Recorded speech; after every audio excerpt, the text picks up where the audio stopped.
Hello everyone, this is Abdul Wahab and I welcome you all to my channel lingo geek. क्या आपको पता है कि इस तरह के सेंटेंसेस को इंग्लिश में कैसे बनाना है? मेरा उससे अब कोई ताल्लुक़ नहीं है, मेरा तुमसे कोई लेना देना नहीं है, अब मेरा मेरे घर वालों से कोई लेना देना नहीं है, अब उसका इस कोचिंग सेंटर से कोई लेना देना नहीं है। तो इस तरह के सेंटेंसेस को आप इजीली बना सकते हो ये फ्रेज़ इस्तेमाल करके। The phrase is have to do with, and here I must tell you कि have is the verb and it has four forms like any other verbs in English। कि जैसे कि play की four forms आपको पता होनी चाहिए। play, first form is play and plays, second form played, third form played and fourth form is playing। In the same way have also has four forms। first form is have and has, second form had, third form had and fourth form is having। So the structure is simple. You have to use first subject as in any other sentences in English. So subject is noun or pronoun. So noun can be the boy, the table, the girl, my family, my father, my mother, your mother, his mother, their mother, anything.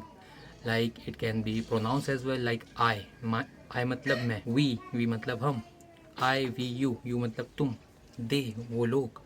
तो इस तरीके से आप जो है sentence को बना सकते हो। सब्जेक्ट पहले, then you have to use have nothing to do with.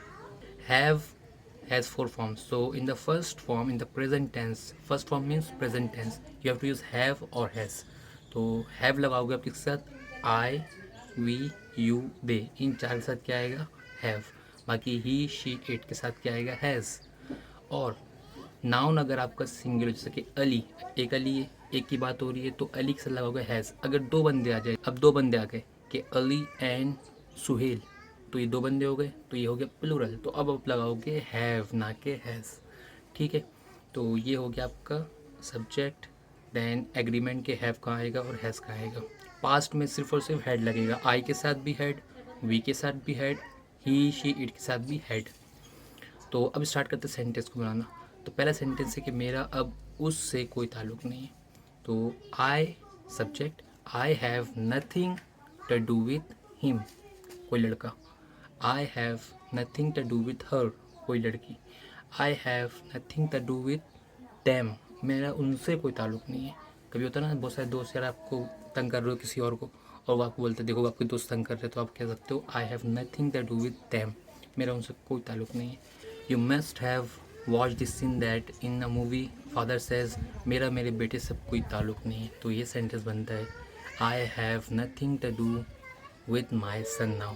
तो इस तरीके से आप सेंटेंस बनाते हो। आपको एग्जाम्पल लिखते हैं हैज़ के लिए भी, यानी कि my mother has nothing to do with this problem, मेरी मम्मी का इस प्रॉब्लम से कोई लेना देना नहीं है। I have nothing to do with my examination, मेरे एग्जामिनेशन से कोई लेना देना नहीं है। तो इस तरह से आप सेंटेंस बनाते हो। पास्ट में अगर आपको बनाना हो तो I had nothing to do with that altercation, that argument, मेरा उस आर्ग्यूमेंट से कोई लेना देना नहीं था।